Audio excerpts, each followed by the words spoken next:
Do you want my secret about how to spot French tourists in your city? It's the way they are genuinely starring and commenting on people around them without having a clue on how wrong it is. Important message for my fellow citizens. If you are visiting your city, please don't look at the people around you.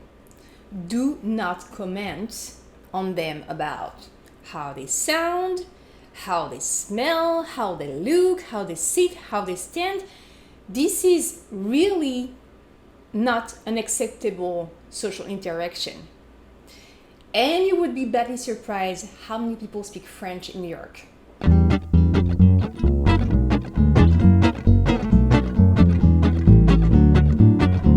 Hi everyone! For those who don't know me yet, my name is Margot and I'm a French citizen. 8 years ago, I decided to study abroad for a while and then to come back in France. But I didn't. I did not come back. And after a certain number of non-permanent working visas, I'm today a proud and happy permanent resident in New York City. This abroad life experience changed my life to the point that I cannot compare these two cultures anymore. Of course, the first years I had my native references, mentally, physically. But after this stage, I entered the twilight zone where I arrived to the conclusion that those two cultures are different. Not better, not worse, just different. As two persons are two different worlds. And all what is about is to share enough perspectives and communicate enough to understand each other better. This is what this channel is targeting. Today's topic is still in process for me at this time because after 8 years, I'm not sure how much I'm perceived as an alien in the eyes of American people. Social interaction. Let's talk about the very obvious observations that I had when I arrived here. First thing that popped up was the voice volume. And if you are a French European tourist visiting your city, you may be tempted to think people are not speaking but screaming, especially if there is some alcohol involved or a very joyful event. I let you imagine that in reverse, I heard so many times at the beginning, pardon me, Margot, I didn't get what you were saying. Being a singer, I'm more and more aware that the voice is not projected the same way in American language and French language. And also that the communication intentions are not exactly the same. As an example, the A sound is not the same in French language and American language, as some vowels are much brighter in the American language than in the French one. So let's say I'm going to say A in the French way. If I would like to say it in the American way, I would go more A, which is going to project naturally way much more. And for a reason that I don't know and I don't support, in the French culture, nasal vowels are very associated with poor taste. As for the food portions, I got used to it, to the point that now I have got an issue with my French friends who are regularly asking me to tone down when we are chatting together. If you are staying on a superficial level, the way Americans are communicating can be perceived for European as too kind to be true, too joyful to be honest, at the edge of being fake. But after 8 years here, I can guarantee you I'm not feeling the same way. I'm not validating that.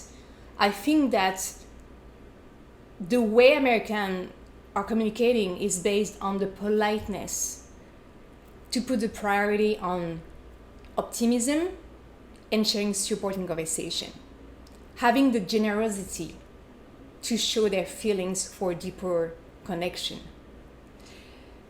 Well, when it's the right time. Speaking of timing, some Americans help me tremendously to understand those communication differences.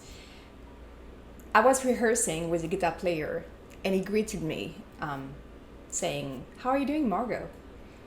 And I responded the French way, "Well, my day was not that good, and I'm not in a good mood today, and New York is tough, man, and I'm such in doubt about my decision in the business, and blah, blah, blah." And he stopped me right away saying, Margot, when someone is asking you how you're doing, no one is expecting an answer, okay? Something I noticed is a higher respect of people's personal space. And to my opinion, it's one of the good sides of individualism. For instance, in the subway, there is a kind of nonverbal dance where when people are leaving the car, the people who stay in the car are going to adapt and move in order that everyone has an equal space from one another. I have to say, when I'm back to Paris now, I feel the difference that my personal space is not respected.